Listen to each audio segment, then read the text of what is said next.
Zamanında sadece göçebe bir çocuktu. Ne tahtı vardı ne de bir ordusu. Ama kader onu dünyanın en büyük imparatorluklarından birinin kurucusu yaptı. Moğol orduları onun komutasıyla Çin'den Avrupa kapılarına kadar ulaştı ve o ardında sadece fethedilmiş topraklar değil, aynı zamanda yüzyıllar sürecek bir efsane bıraktı. Onun adı gökten düşen bir yıldırım gibiydi. Cengiz Han.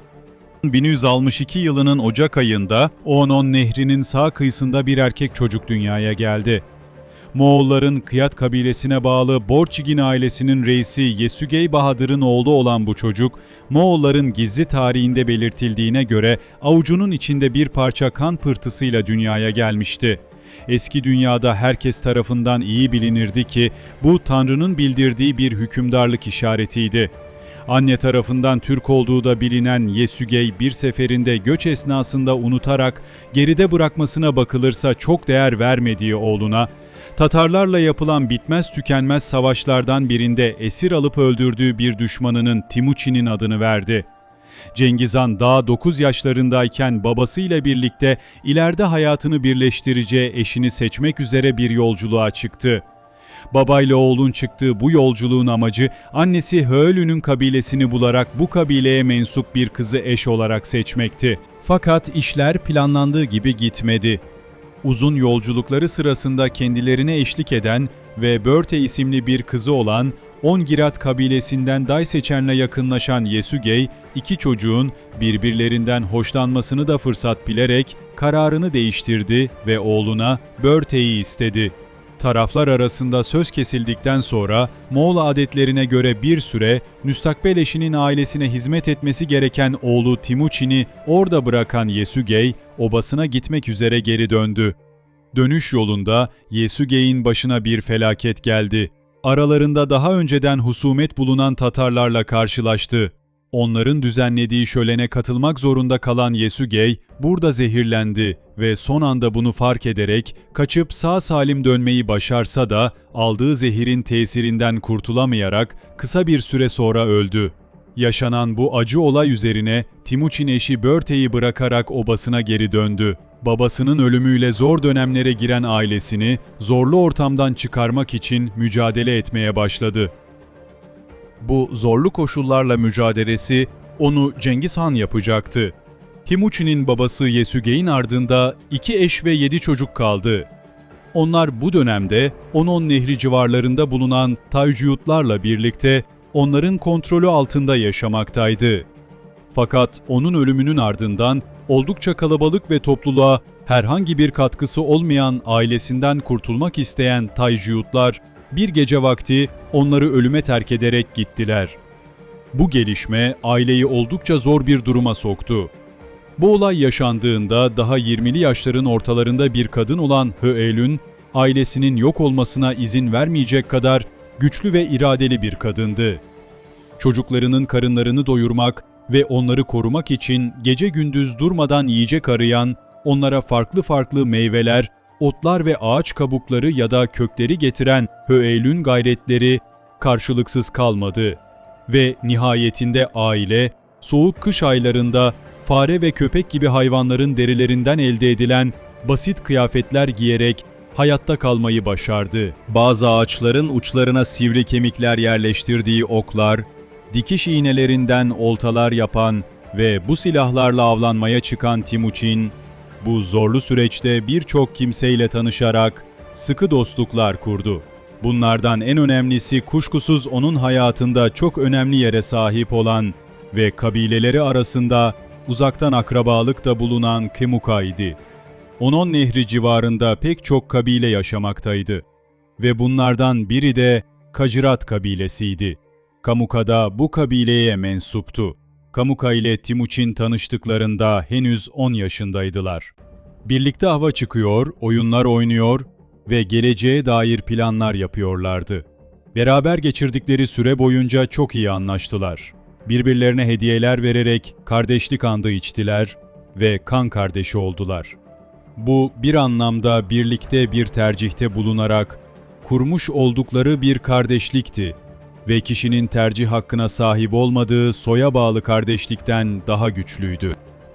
Yapmış oldukları bu kardeşlik andına göre Timuçin ile Camuka birbirlerine hep destek olacak, büyüdükleri zaman da bu kardeşliği yaşatmaya devam edeceklerdi.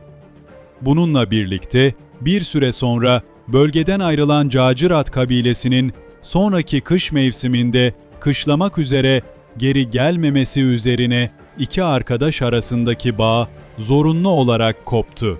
Fakat Timuçin ile Camuka'nın yolları sonraki yıllarda yine kesişecekti. Timuçin daha çocukluğundan itibaren gelecekte iyi bir savaşçı ve kudretli bir hükümdar olacağının işaretlerini vermekteydi. Onun ilk ciddi askeri başarısı ise üvey ağabeyi Bekter'i öldürmesiydi. Timuçin'in babasının ölümünden sonra ailenin reisi üvey kardeşi oldu.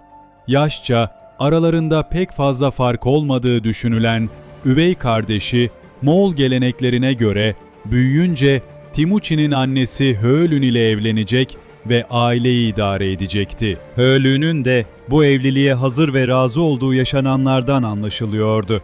Çünkü üvey kardeşler arasında ne zaman sorun çıksa Höölün Bekter'i tutuyordu ve Timuçin de bu durumdan oldukça rahatsızdı. Bu duruma daha fazla dayanamayan Timuçin kendi öz kardeşi Kasar'la bir plan yapmış ve Bekter'i oklayarak öldürmüşlerdi. Onların bu tavrına anneleri çok sert tepki verdi. Timuçin bu hareketiyle aile reisliğini ele geçirmiş fakat başına çok daha büyük dertler almıştı. Bekter'in akrabaları yani Tacıyut kabilesi kendilerini Onon Nehri'nin seçkinleri olarak kabul ederledi.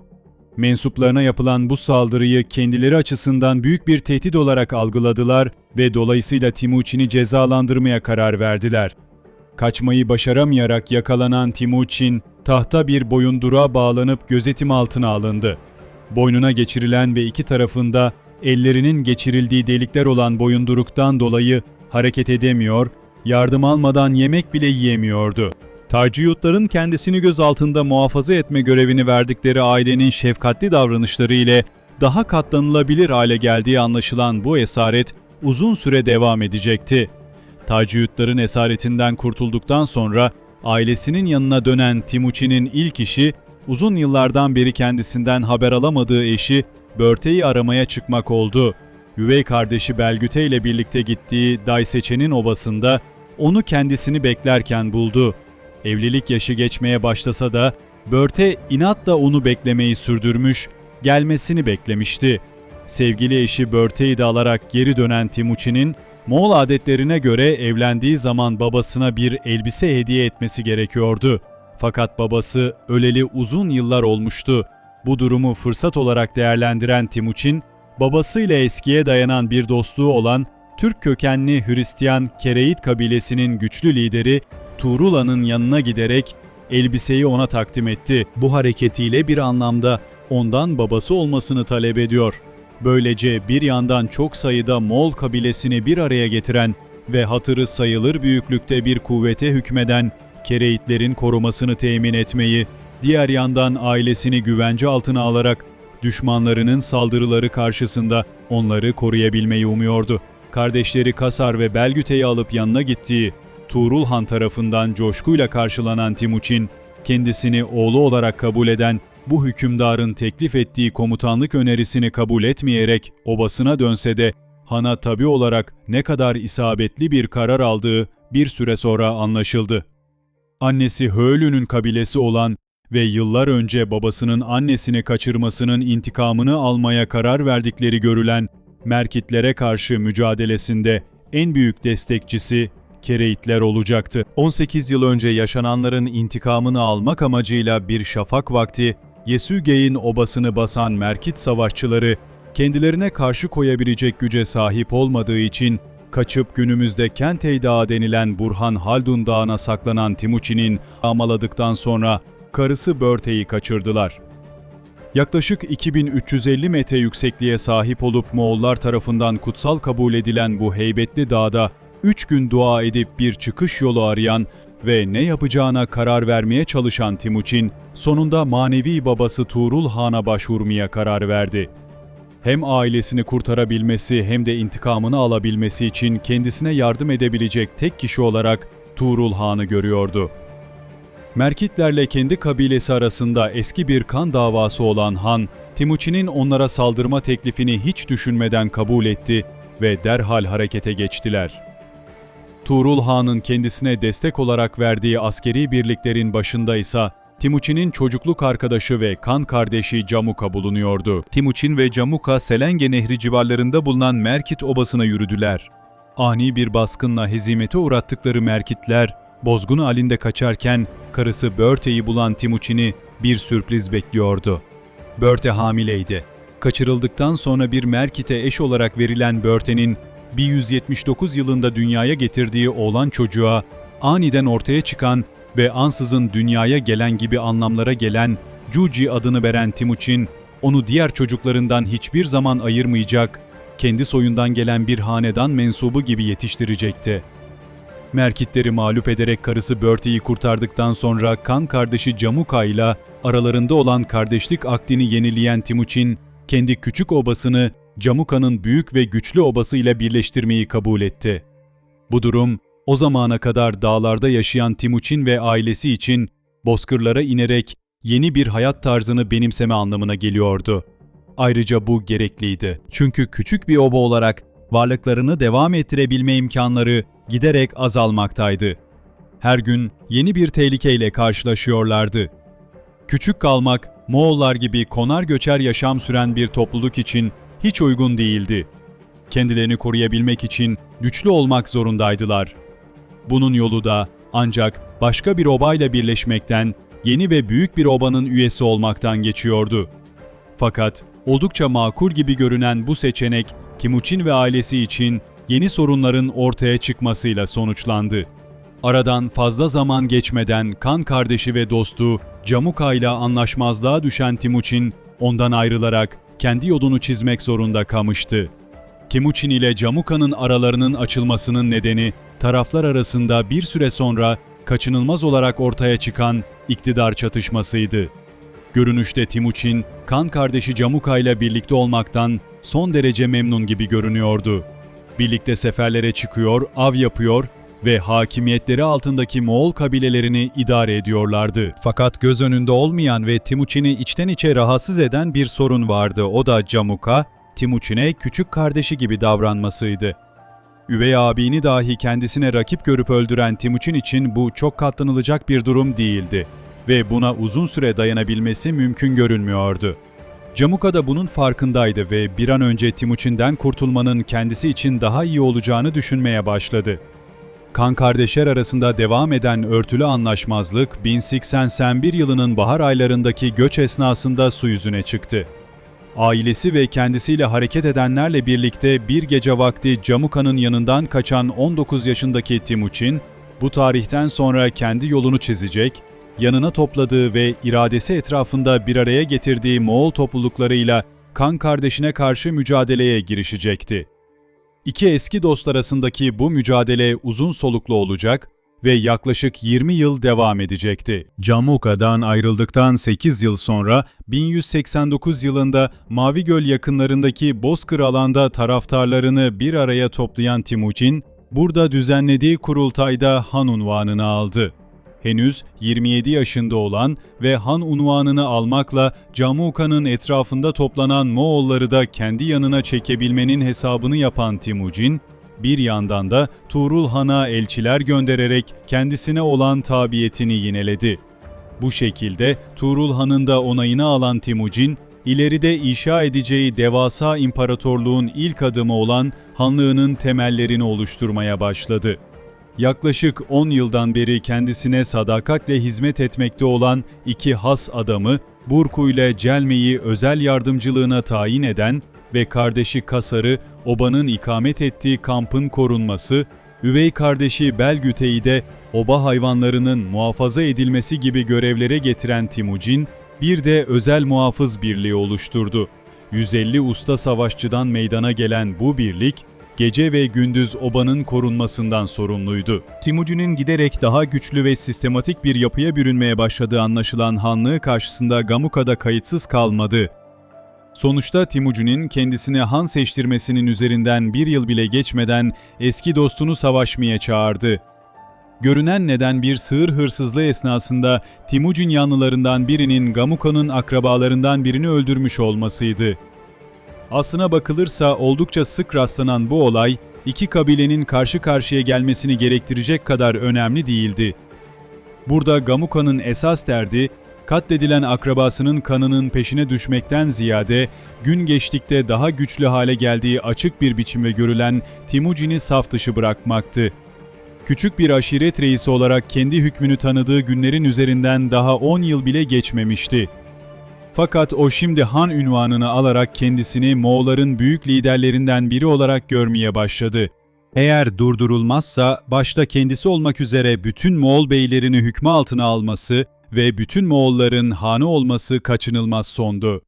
Bu sebepten Camuka derhal harekete geçti. Timuçin'le karşı karşıya geldiği ilk savaşta onu ağır bir yenilgiye uğratsa da bu zaferi iyi kullanamadı. Savaşın ardından esir aldığı liderlerden birinin başını kesip atının kuyruğuna bağlaması ya da 70 erkek esiri büyük kazanlar içinde canlı canlı kaynatması gibi zalimane davranışları onun Moğollar içerisindeki itibarını zayıflatacak, insanların kendisinden uzaklaşmasına neden olacaktı. Yapılan savaşta galip gelemese de eski dostu Camuka'nın itibar kaybına paralel olarak Moğollar arasında çekim merkezi haline gelen Timuçin, 1195 yılında Moğol toplulukları arasındaki gücünü daha da artıran bir fırsat yakaladı ve bu fırsatı kullanma konusunda son derece başarılı oldu. Gobi Çölü'nün güneyinde bulunan ve Tatarlara karşı Tuğrul Han'la ittifak eden Cürcetlerle birlikte Tatarlara karşı savaştı ve o günlerde hayalini bile kuramayacağı ganimetler elde etti. Kuşkusuz elde ettiği servetin de etkisiyle taraftarlarının sayısı hızla artan Timuçin, bir yandan savaş yoluyla bir yandan da giderek daha etkili hale gelmeye başlayan karizmasıyla daha fazla insanın ilgisini çekmeye başladı. O ilk başlarda kendisine tabi olmakla birlikte daha sonra otoritesini sorgulama yoluna giden Cürkinleri, 1197 yılında kesin olarak kontrol altına aldıktan sonra Moğolistan'da doğarak dünyanın doğu kısmının tamamını etkisi altına alacak olan Büyük Moğol ulusunun da temellerini attı. Cürkinleri mağlup ettiği savaştan sonra onları yağmalamak yerine bir kurultay toplayan ve mağlup kabilenin liderlerini yargılayarak idam ettiren Timuçin, kabile mensuplarını kendi kabile mensuplarının arasında dağıtarak daha önce benzeri görülmemiş bir sosyalleşme projesinin de ilk taşını koydu. Timuçin'in böylece kurma yolunda ilk adımları attığı Moğol ulusu, birbirlerine eklemlenen ve giderek daha büyük ve güçlü bir kabileye dönüşen, bununla kalmayarak liderlerinin kendilerine çizdiği yolu arşınlayıp aynı potada eriyen Moğol kabilelerinden meydana gelecekti. Çürkinleri mağlup eden Timuçin artık iyice kalabalıklaşmış kabilesini, Kerulen ve Sanker nehirlerinin birleştiği yerin yakınında bulunan Avarga'ya getirerek bu bölgeye yerleştirdi. Kutsal Burhan Haldun Dağı'nın bulunduğu, Timuçin'in hayatı boyunca ulusunu idare edeceği merkez olan bu bölge, Moğolların yaşamlarını kolayca sürdürebilmeleri açısından uygun bir yerdi. Timuçin, bolluk ve bereket içerisinde yaşadıkları bölgede yaklaşık 4 yıl boyunca kabile üyelerinin sayılarını artırmış, etki alanını genişletmiş ve Bozkır'daki kabileler üzerindeki otoritesini güçlendirmişti. Fakat eski dostu ve düşmanı Camuka, onun gün geçtikçe artmakta olan kuvvetini hazmedemiyordu. 1201 yılında Timuçin'in yükselişini pek de hoş karşılamadıkları görülen soylu ailelerin de desteğiyle bir kurultay toplayarak yeni bir siyasi perspektif benimsedi. Toplanan kurultayda Hanlar Hanı anlamına gelen Gürkan unvanını alan Camuka, bu şekilde bütün Moğol kabilelerinin liderliğini ele geçirmek amacıyla hem Tuğrul Han'a hem de Timuçin'e meydan okumuş oluyordu. Taycıutlar gibi birçok soylu kabilenin desteğini de almış olan Camuka, Tuğrul Han tarafından görevlendirilen askeri birliklerin de katılımıyla sayıca kendi ordusundan fazla olan Timuçin'in askerleriyle karşı karşıya geldiğinde düşmanını mağlup edeceğinden hiç kuşku duymuyordu. Hatta günlerce devam eden savaşlar esnasında Timuçin boynuna isabet eden bir okla yaralanmış ve yanında bulunanlar büyük bir korkuya kapılmışlardı. Fakat yarası çok derin ve tehlikeli değildi. Nitekim kısa süre içerisinde toparlandı ve düşmanlarını darmadağın etti. Bu sırada Tuğrul Han'ın birlikleri tarafından sıkıştırılan Camuka kaçmayı başarmış olsa da bu savaşın sonucunda Timuçin konumunu daha da güçlendirmiş, bu şekilde bir anlamda hem kan kardeşi hem de can düşmanı olan rakibi karşısındaki üstünlüğünü tescillemişti. Bu büyük zaferinin ardından halen kendisine tabi olduğu Tuğrul Han'ın emriyle Tatarlar üzerine yürüyen Timuçin, onlara karşı büyük bir zafer elde etti. Timuçin'in Tatarlar karşısında elde ettiği zafer, yalnızca askeri bir başarı değil, aynı zamanda kurmak istediği büyük ulusun temellendiği ilkelerin de sınandığı bir sınav oldu. Moğollar, kazandıkları zaferin ardından ganimeti yağmalamak için ilk kez acele etmediler. Hanlarının emriyle bundan böyle savaşlardan elde edilen ganimetler önce tek bir merkezde toplanacak, dağıtım işlemi tek elden yapılacaktı.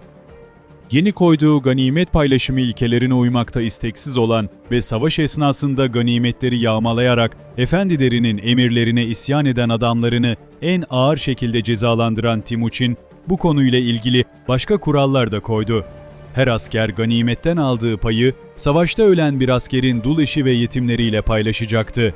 Bu uygulama Moğollar içerisinde güçlü bir sosyal denge kurulmasını temin edecek ve orduda bulunan askerler geride bıraktıkları aileleri için kaygılanmadan öldükleri takdirde yüzüstü kalmayacaklarının bilinciyle daha cesur ve kahramanca savaşacaklardı. Timuçin'in Moğollar için yeni ve alışılmış olmayan bu uygulamaları kimi taraftarları tarafından hoşnutsuzlukla karşılanıp bunların bazıları tepkilerini Camuka'nın safına geçerek ortaya koymuş olsalar da onun toplumsal sınıfların oluşumunu engellemeye yönelik bu güçlü tutumu ağırlıklı olarak iyi karşılandı. Daha önce Kurkin ve Tayciyut topluluklarına yaptığı şeyi Tatarlara da uygulamak isteyen Timuçin, liderlerini ve savaşacak erkeklerini katlettiği Tatarların kadın ve çocuklarını kendi kabilesine dahil etti. Bizatihi bir Tatar çocuğu evlatlı kalarak öncülük ettiği bu uygulama, Tatarların bölgedeki bozkır toplulukları içerisindekilerin en kalabalıklarından biri olmalarından dolayı Moğolların sayısını daha önce hiç olmadığı kadar artırmıştı. Uzun vadede bu durumun nimetlerinden istifade edecekleri görülen Moğollarla Tatarlar arasındaki kaynaşma zamanla o dereceye ulaşacaktı ki Moğollar gerek İslam dünyasında gerekse Batı'da yüzyıllar boyunca Tatarlar olarak anılacaklardı. Timuçin, Tatarların katılımıyla ulusunun sayıca daha önce hiç olmadığı kadar artması üzerine 1203 yılında hükmü altındaki insanları birleştiren bağları daha güçlü kılmak amacıyla yeni sosyal ve askeri düzenlemelere gitti. Geleneksel Türk askeri sisteminin bir parçası olan onluk sistem doğrultusunda ordusunu ve ulusunu yeniden yapılandıran Timuçin, birbirleriyle kardeş sayılan ve işlerinden en yaşlısının doğal lider olarak kabul edildiği 10 kişilik grupları oluşturdu. Bunların 10 tanesinden 100 kişilik bir bölük, 10 bölükten 1000 kişilik bir tabur, 10 taburdan da 10.000 kişilik bir tümen meydana geliyordu. Bu şekilde sosyal yapı askeri bir hat üzerinden toplumun bütün katmanlarına yayılan bir şekle büründürülüyor ve bu yapı içerisinde herkes kendisine yer buluyordu. Herkesin yetenekleri ölçüsünde dahil edildiği bu yeni toplumsal şema ile toplum içerisindeki sınıfsal farklılıklara bütünüyle son veriliyor. Yeni ve etnik ya da dini bir temeli olmayan bir ulus inşa ediliyordu. Timuçin'in keçe duvarlarının insanları adını verdiği ulus, gerek üzerine kurulduğu ilkeler, gerekse sahip olduğu biçimsel özellikler açısından ne bölgede ne de dünyanın başka yerinde o zamana kadar oluşan sosyal yapılara benzemiyordu. Kendine özgü bir birlik anlayışına sahip olan bu ulus yaklaşımı belli ölçüde modern vatandaşlık kavrayışını andırıyordu. İnşa etmiş olduğu yeni ulus anlayışı ile bütün Bozkır halklarını tek bir çatı altında bir araya getirme gayreti içerisinde olan Timuçin, bu idealini gerçekleştirebilmek için Bozkır'ın en kudretli hükümdarı olması gerektiğini biliyordu. Fakat yıllardan beri Tuğrul Han'a tabiydi ve onun kontrolü altındaydı. Bir şekilde Tuğrul Han'ın hakimiyet sahasını kontrol altına almalı ve Kereitleri de tıpkı daha önceki başka topluluklar gibi kendi kabilesine dahil etmeliydi. Kurduğu yapının ideallerini gerçekleştirmek için yeteri kadar güçlü olduğuna kanaat getirmiş olmalı ki 1203 yılında Tuğrul Han'a haber gönderip kızını büyük oğlu Cüci ile evlendirmek istediğini bildirdi. Yıllardan beri efendisi olduğu Timuçin'in şaşırtıcı cüretkarlığı karşısında öfkelendiği anlaşılan Tuğrul Han, önce onun talebini sert bir dille reddetse de daha sonra fikir değiştirdi. Eğer Timuçin'i saf dışı bırakmak istiyorsa onu ortadan kaldırmalıydı. Aksi halde yıllardan beri bozkır halklarını bir araya getirerek büyük ve güçlü bir ulus kurmayı başaran bu adamla baş edemeyebilirdi. Kendisine tuzak kurduğu Timuçin'e haber göndererek teklifini kabul ettiğini bildirdi ve düğünle ilgili meselelerin görüşülmesi için onu yanına çağırdı. Öte yandan bu tuzak amacına erişmedi. Kereit hükümdarı Tuğrul Han hiç beklemediği bir anda yeni düşmanıyla karşı karşıya geldi. Daha Timuçin'den kurtulmanın sevinciyle düzenlediği şölenler sona ermemişken, Bozkırların bu yeni efendisinin baskınına uğradı. Askerlerini yeniden toparladıktan sonra sessizce ve hiç hissettirmeden Kereit Obası'na yaklaşan Timuçin, 3 gün süren şiddetli çatışmaların ardından düşmanı ağır bir mağlubiyete uğratmayı başardı. Tuğrul Han ve oğlu Canavli ile çıktıkları kaçış yollarında hayatlarını kaybederken eski dost Camuka, Timuçin'in henüz kendileriyle hiç karşılaşmadığı Bozkır halklarından Hristiyan Naymanların yanına kaçtı. Fakat Timuçin başladığı işi bitirmeye kararlıydı. Bütün Bozkır haklarını kontrolü altına alacaktı.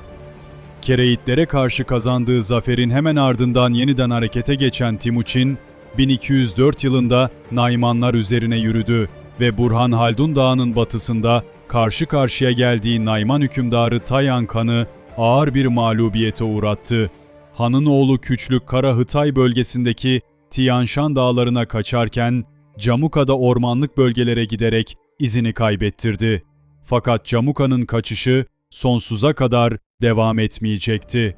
Yaklaşık bir yıl ormanlık arazilerde perişan bir halde dolaşan Camuka, adamları tarafından ihanete uğrayıp Timuçin'e teslim edildi. Kendisine ihanet eden adamlarını idam ettiren eski dostunun yanında yaptığı hataları itiraf eden ve ona yaptıklarından dolayı üzüntülerini dile getiren Camuka, bu hareketine karşılık merhamet talebinde bulunmadı. Hayatına son verilmesini diledi. Tek şartı kanının dökülmemesi ve cesedinin yüksek bir yere defnedilmesiydi. Camuka'nın son dileğini yerine getiren Timuçin, eski dostunu idam ettirdikten sonra onu istediği gibi yüksek bir yere defnettirdi. Camuka'nın ölümüyle birlikte artık Bozkır coğrafyasının tek hakimi durumuna gelen Timuçin, geniş bir sahanın efendisi olmuştu. Doğu Türkistan'ın bir kısmını da içerisine alan Gobi Çölü'nden Kuzey Kutbu'na uzanan tundralara ve Mançurya'dan Altay dağlarına kadar yayılan geniş bir coğrafya Timuçin'in kontrolü altındaydı.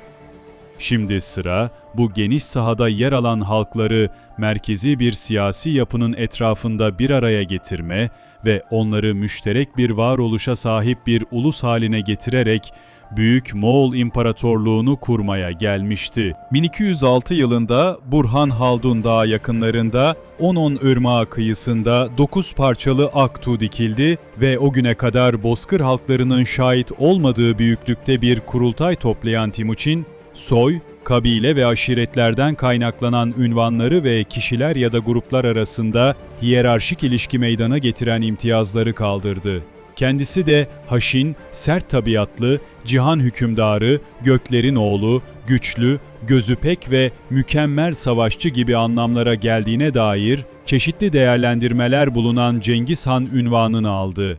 Şecere-i Terakime müellifi Ebu'l-Gazi Bahadır Han'ın kayıtlarına bakılırsa, söz konusu kurultaya 19'u Türk ve 7'si Moğol olmak üzere toplam 26 kabile iştirak etti.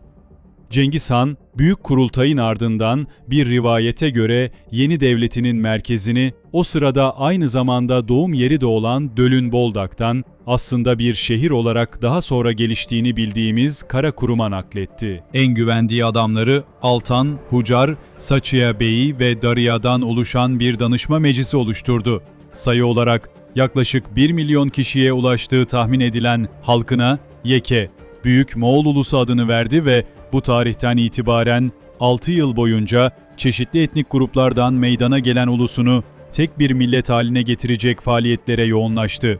Cengiz Han yasaları olarak bilinen bir dizi kanun ile biçim verdiği, dünya tarihinde daha önce benzeri görülmemiş bir sosyal ve siyasal yapı inşa eden Cengiz Han, kendisi olan bitenin farkında mıydı bilinmez ama bu şekilde yaklaşık bir yüzyıl içerisinde Orta Asya ve Yakın Doğu, hatta Doğu Avrupa'nın tarihini bütünüyle değiştirecek olan bir tarihi süreci de başlatmış oluyordu. Tarihin puslu sayfalarını birlikte keşfetmeye devam etmek için abone olmayı ve bildirimleri açmayı unutmayın. Yeni bir yolculukta tekrar buluşmak üzere. Hoşça kalın ama tarih merakınız daima sizinle olsun.